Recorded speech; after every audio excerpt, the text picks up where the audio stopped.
Assalamualaikum warahmatullahi wabarakatuh. Perkenalkan, nama saya Ira Rahmadani. Saya mahasiswa dari Prodi Pendidikan Agama Islam dari STAI Dr. KHEZ Mutakin. Dalam kesempatan kali ini, saya akan menyampaikan sedikit materi UAS saya yang berjudul Sejarah singkat timbulnya perbedaan bacaan Al-Quran, imam kiroat dan para perawi masyhur dan contoh bacaannya. Demi mempersingkat waktu, mari kita bahas materi tersebut. Pasti kita pernah bertanya-tanya ya, bagaimana sih lagam suara itu datang dari mana? Lengkungan suara itu, suara bacaan kita itu dari mana? Kok ada bacaannya yang kayak gini, kayak gitu kan? Pasti banyak perbedaan di antara itu. Pasti kalian bertanya-tanya tentang itu kan? Nah, mari kita bahas di materi ini.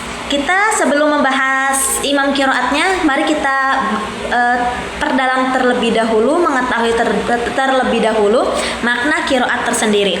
Nah, kiroat itu adalah jama dari kata qoro'a yang berarti membaca.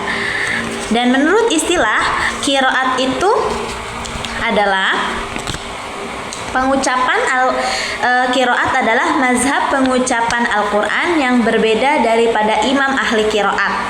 Dan bagi kiroat berdasarkan sanadnya yang menyambung kepada Nabi Muhammad SAW. Nah, bagaimana sih terbentuk imam kiroat itu? Dari mana asal usulnya? Nah, jadi ketika Nabi Muhammad SAW menerima wahyu, Nabi Muhammad menyampaikan wahyu atau Al-Quran ini kepada para sahabatnya. Ketika itu para sahabat yang telah menerima Al-Quran atau menerima pembelajaran dari Nabi Muhammad itu mengajarkan kembali kepada sahabatnya sampai kepada para tabi'in. Dalam konteks ini kita menyimpulkan bahwa hakikatnya pondasi awal periwayatan Al-Quran ini dari lisan ke lisan, karena Nabi Muhammad mengajarkan kepada sahabatnya, lalu sahabatnya mengajar kepada sahabatnya lagi, sahabatnya mengajarkan sahabatnya lagi, sampai kepada para tabi'in. Otomatis lisan ke lisan ya.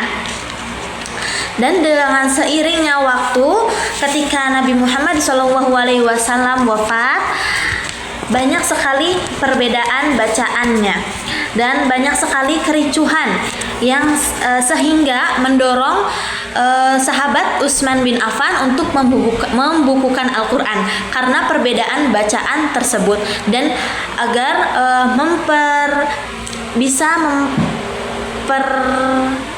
agar pembukuan Al-Quran itu bisa sampai kepada umatnya saat ini. Dan masa tabi'in, para ulama mulailah meneliti bacaan dari para sahabat-sahabat ini dan mengumpulkan riwayat-riwayat mutawatir dan disepakati oleh para ulama terdahulu.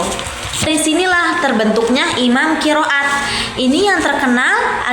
Imam kiroat ini yang terkenal dan sanadnya sampai Nabi Muhammad SAW. Pada abad ketiga, Ibnu Mujahid menyantumkan kiroat ashab dan kitab-kitabnya. Beliau hanya memasukkan orang-orang yang terkenal sikoh dan amanah dalam pengabdiannya untuk mengajarkan Al-Quran kepada orang-orang atau kepada manusia. Ya, ada berapa sih imam kiroat itu? Nah, imam kiroat itu yang pertama ada Abu Amir bin Ala. Yang kedua ada Ibnu Katsir. Yang ketiga ada Nafi al-Madani. Dan yang keempat ada Ibnu Amir Asy-Syami. Yang kelima ada Asim al-Kufi. Yang keenam adalah Hamzah al-Kufi. Dan yang ketujuh adalah Al-Kisai al-Kufi. Ya, ketujuh para imam ini yang disebut Imam As-Sab. Dan para imam kiroat di atas ini pasti mempunyai banyak perbedaan bacaan Al-Quran. Namun saya di sini akan menjelaskan hanya beberapa perbedaan bacaan Al-Quran, yaitu dari Imam Nafi dan dari Imam Asim. Dan dari Imam Nafi dan Imam Asim ini sangat terkenal perbedaan bacaannya di negara kita ini. Ada beberapa yang saya akan jelaskan, yaitu yang pertama dalam surat Al-Fatihah yang katanya adalah Maliki.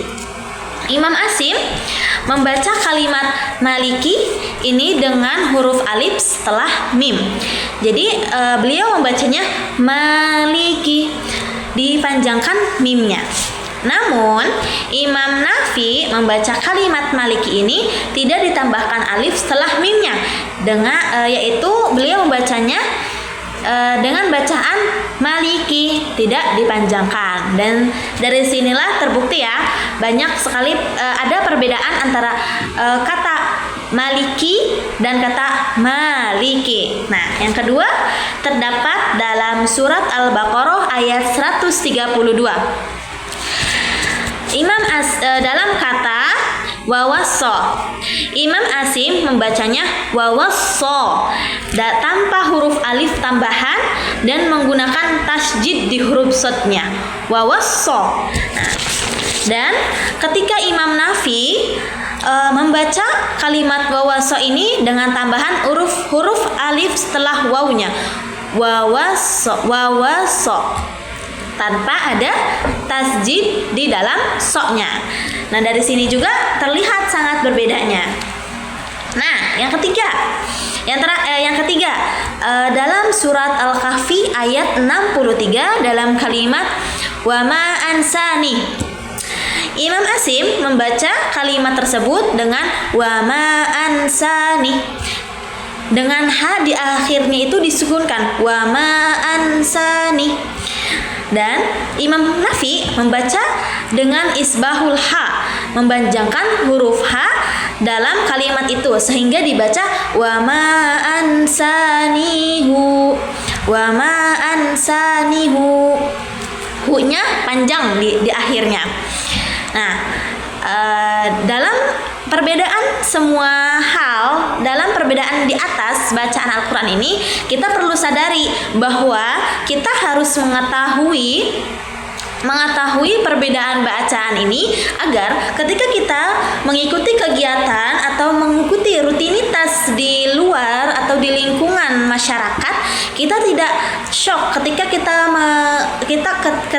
kita mendengar kalimat-kalimat perbedaan antar bacaan itu. Ketika kita biasanya mengatakan ya maliki yaumiddin, dan di masyarakat maliki yaumiddin, kita tidak bisa menjudge itu salah, enggak. Makanya kita harus tahu ilmu dasarnya terlebih dahulu. Apa sih yang sering diperbedakan di Indonesia ini bacaannya.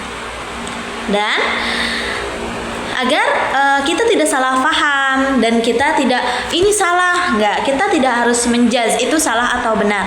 Akan tetapi kita harus mengetahui terlebih dahulu apakah itu benar, apakah itu salah. Dan pada hakikatnya perbedaan bacaan ini tidak menimbulkan kesalahpahaman dalam pembacaannya, kesalahan pembacaan atau yang lainnya, melainkan hal ini untuk memperindah ayat-ayat yang mulia ini yang telah Allah turunkan kepada manusia, kepada hambanya melalui Nabi Muhammad SAW. Ya, mungkin sekian materi dari saya. Kurang lebihnya mohon dimaafkan karena kesempurnaan hanya milik Allah Subhanahu wa taala. Akhirul kalam wal akhir, wassalamualaikum warahmatullahi wabarakatuh.